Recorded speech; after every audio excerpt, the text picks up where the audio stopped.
Welcome back guys. In this video we are going to discuss clause number 4.2, which is all about understanding the needs and expectations of workers and interested parties.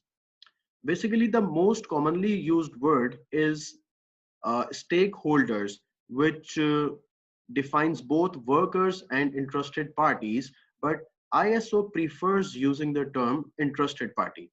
So we will do the same.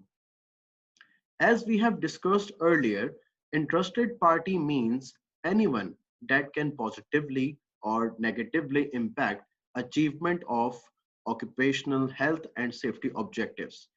Therefore, it is important to identify all the interested parties, keeping the definition in mind, and then addressing their needs and expectations.